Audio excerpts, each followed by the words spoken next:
mga kababayan, maraming salamat po sa inyong lahat. Hindi ko na po masyadong habaan, no? Pero bago tayo mag-end, kakapasok lang ng balita. Sabi ni Maharlika, si Ramon Ang daw ang may-ari ng private plane. Sabi ni Maharlika, mga kababayan, si Ramon Ang daw ang may-ari ng private plane na ginamit ni Pangulong Duterte or ginamit sa paghatid kay Pangulong Duterte sa Dahig. Totoo po ba? Ito maitanong ko lang, mga kababayan. Sinumbatan kasi ni Maharlika ang isang billionaire businessman na si Ramon Ang na dati daw tinulungan ni Digong pero trinaydor daw ni Ramon Ang si Digong ngayon. Sa pagkakaalam ko po, si Ramon Ang po ang tumulong kay Digong. Hindi po si Digong ang tumulong kay Ramon Ang. Huwag mong baliktarin, Maharlika. Si Ramon Ang po ang tumulong sa administrasyon ni Digong. Hindi po si Digong ang tumulong kay Ramon Ang. Ano bang dapat itulong ni Digong kay Ramon Ang? Si Ramon Ang pa nga ang nag-offer para makatulong sa gobyerno, lalo kay BBM. Sa pagkakaalam ko, malaki po ang natulong ni Ramon Ang kay BBM. Una, pag-upo pa lang ni Pangulong Bongbong Marcos sa Pilipinas bilang presidente, nag-offer agad si Ramon Ang sa kanya. Isa na dyan yung mga poultry farm at saka yung mga solar.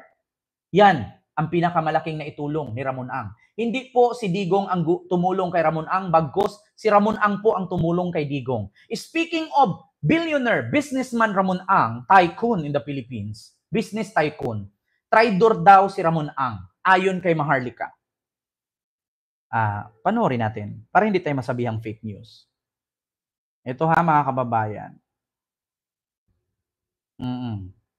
Ramon Ang to Maharlika.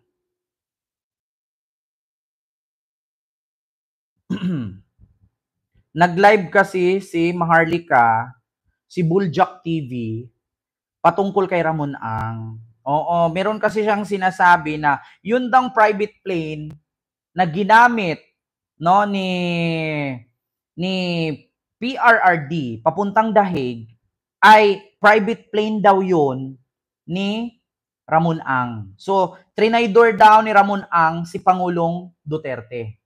Ito panoorin natin. Actually, napanood ko to sa live ni Maharlika. Correct me if I'm wrong.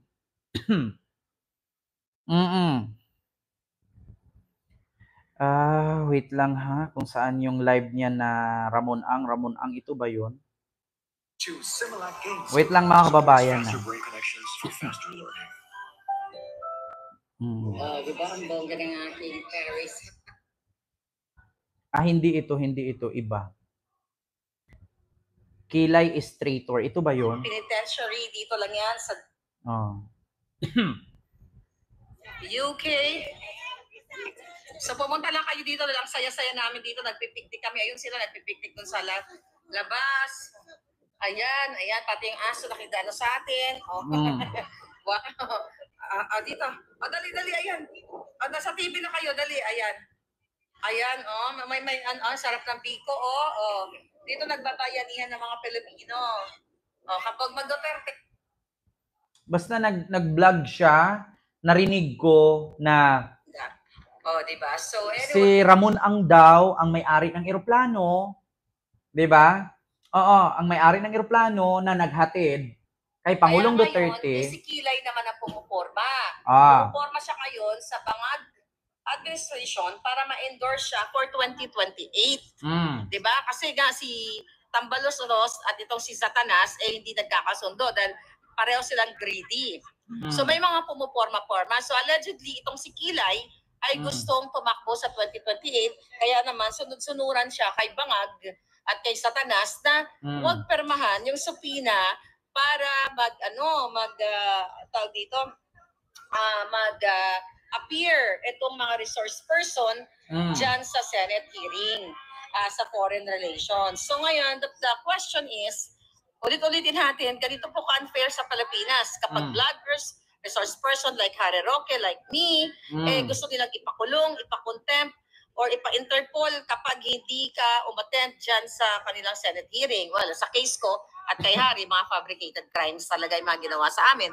But yung mga vloggers dyan sa TRICOM o WADCOM, fabricated crimes? Ikaw ang naglabas niyan. Paano mo nasabing fabricated crimes? Ngayon lang, katulad niyan, sabi mo si si Chis Escudero ay pinangakuhan ni BBM na tatakbong presidente sa 2028 at kontrolado ni Lisa at ni BBM si Chis Escudero. So ngayon, pag kinasuhan ka ni Chis, sasabihin mo fabricated. May mga video ka. Bawat walwal mo dyan, nakukopya, nakikita ng tao. Ngayon sasabihin mo fabricated. Bakit? Ilang beses ba si Harry Roque nagsalita na against sa government? Fabricated pa rin ba yon? Yun bang nilabas ninyo na video ni BBM na ang sabi ninyo ay, yun? Using polvoron, di ba? Polvoronic video.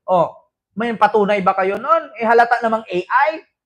Tapos ngayon pag nakasuhan kayo, sasabihin nyo fabricated. Ba't nagtatago kayo sa ibang bansa kung talagang tama ang pinaglalaban ninyo? Di ba? Oo. Yun ang problema. Tapos sasabihin nyo, fabricated. Aba? Ginagawa ninyong tanga yung mga bobong DDS. Bobo na nga, tinatangan nyo pa. Di ba? Alam nyo, sa totoo lang, savage na yung mga yan eh. Di ba? Mga kababayan? Mahaba-haba kasi itong live ni Bukangkang eh. Oo. Si Ramon S. Ang, di ba? Ito ha. But anyway, yun na nga, na-chika boom boom sa atin. Kaya pala hindi siya pumirma sa subpoena para dun sa mga tuta ni Bangag. Di ba? Yung sila Torre, yung mga cabinet secretaries, nakasabwat. Ayan, join na kayo palangga. Join na tayo lahat. Ayan, dyan lang kayo. Basta backup dancer lang kayo habang nagsasalita ako. So, ayun na nga,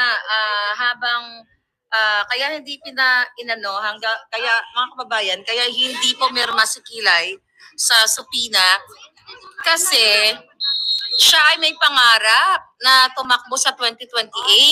So nakipagsabwatan kay Bangag, inutusan ni Bangag, ng gobyerno ni Bangag at ni Lisa Tanas na huwag pirmahan yung subpoena para nga dito sa pagpapatawag dyan sa Foreign Relations Committee, kung saan sasagutin mananagot sila o sasagutin yung mga katanungan kung sino ang nag-provide ng eroplano para abdakin o duputin si Pangulong Duterte, sino yung mga kasabwa. Sino daw nag-provide ng eroplano?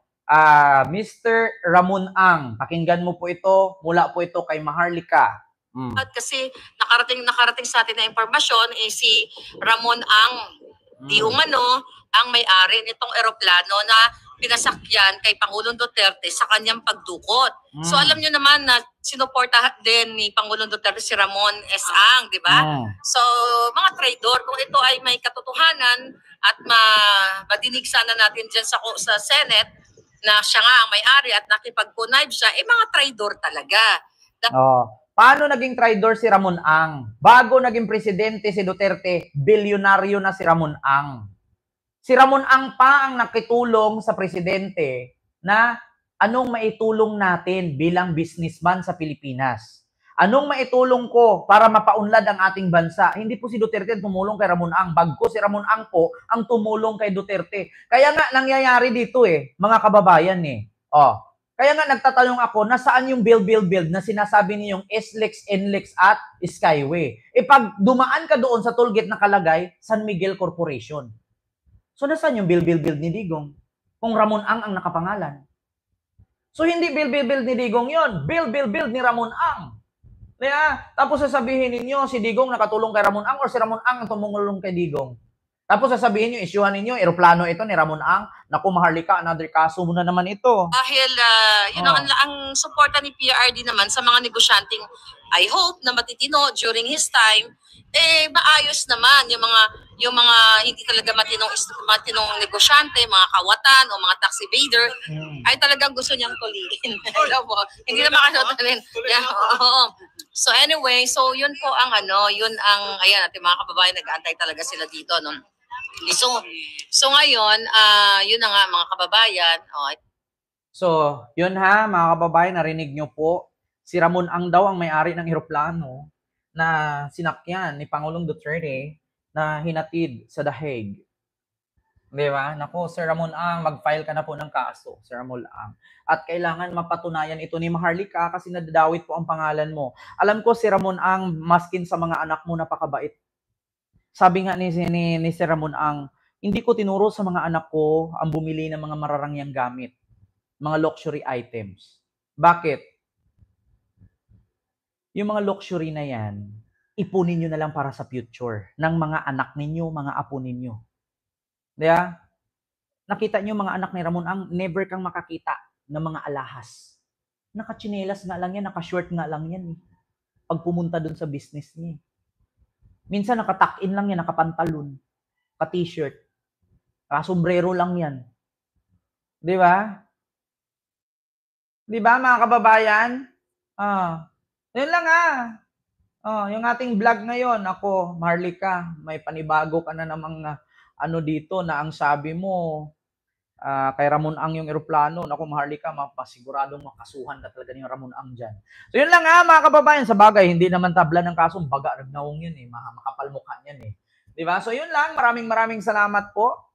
No? At pabati po from retired Philippine Navy. Mabuhay. Salamat po, Sir Hinilio Basister sa mga Philippine Navy dyan or mga retired Philippine Navy. Maraming salamat sa inyong lahat. Mga kasundaluhan, kapulisan, at mga guro ng ating bansa. Maraming salamat at sa inyong lahat ng mga gawa at mga OFW.